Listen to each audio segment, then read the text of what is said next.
એવું આપણે રિસર્ચ તૈયાર કરેલી છે. પ્લસ આપણે એવા ગામે ગામે જઈને આપણો સંકલ્પ છે. મારું પોતાનું ટ્રસ્ટ છે દિવ્ય શક્તિ ચેરિટેબલ ટ્રસ્ટ.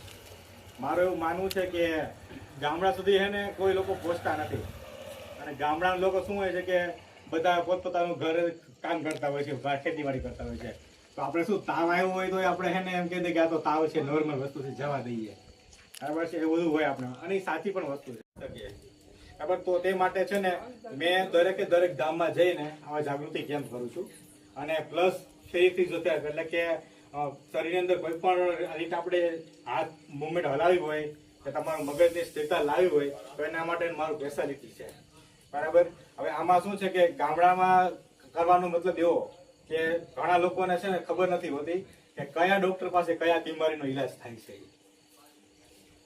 મેં 5 વર્ષમાં જોયું, અને અત્યારે પણ એને અમે મીટિંગ કરી છે 2-4 દિવસ અહીંયા. બરાબર, એમાં જોયું મેં કે ઘણા લોકો એવા પણ છે કે જેને દુખાવો હોય પેટમાં, દવા લેવા જાય માથા ડોક્ટરના, એવું થાય. ઘણા કેસ છે, રિયાલિટી છે, સાચી વસ્તુ છે. એટલે કયા ડોક્ટર પાસે કઈ ટ્રીટમેન્ટ લેવી ને એ પેલા ડોક્ટરને પૂછો તમે. હવે તમને ખબર ના હોય, કારણ કે આપણે એટલા ભણેલા ગણેલા વ્યક્તિ નથી, તો તમે કોઈ પણ દવાખાને જાઓ ને તો પેલા પૂછો કે તમે શેના ડોક્ટર છો.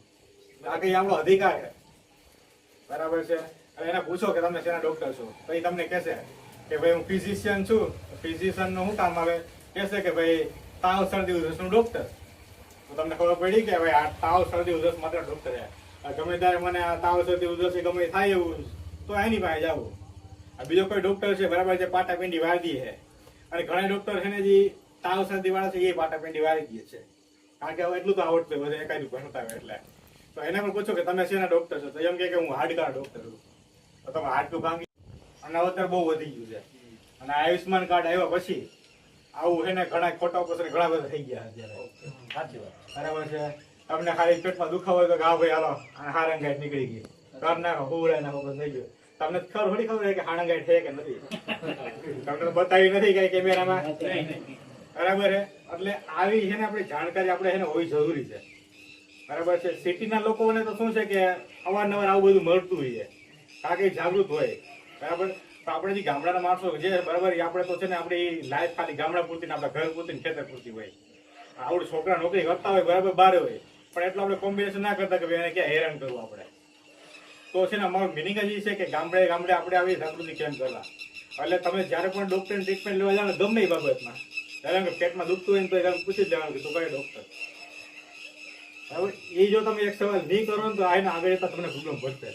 પણ દવા એવી વસ્તુ છે, બરાબર છે, કે તમે એક ધારી તમે લેવો તો એની આદત પડી જાય, અને આદત પડ્યા પછી કિડનીને બગાડી નાખે, અને મટે નહીં. કારણ કે પાણી આપણે જો ખરાબ પીધું હોય ને તો છે ને એ પથરી બની જાય. પથરી કઈની બને તો કે કાકરાની બને. બરાબર, એ ડોક્ટર એને ફોડીને કાઢીને કાઢ લે. પણ જે દવાની કે ને પથરી બનશે ને એ ક્યારેય નીકળશે નહીં, કોઈ રી પણ ન નીકળે. કારણ કે એ એક ચૂનો છે, ચૂનો. ખબર ચૂનો હોય, ચૂનો, બરાબર. ચૂનાને આપણે જેમ પાણી નાખીએ એમાં ટીપું ટીપું ધોર ધોર પડતું રહીએ, ઓગળતું રહીએ. તો દવાનું પણ જે પથરી થાય ને એ પ્રમાણે જ હોય છે.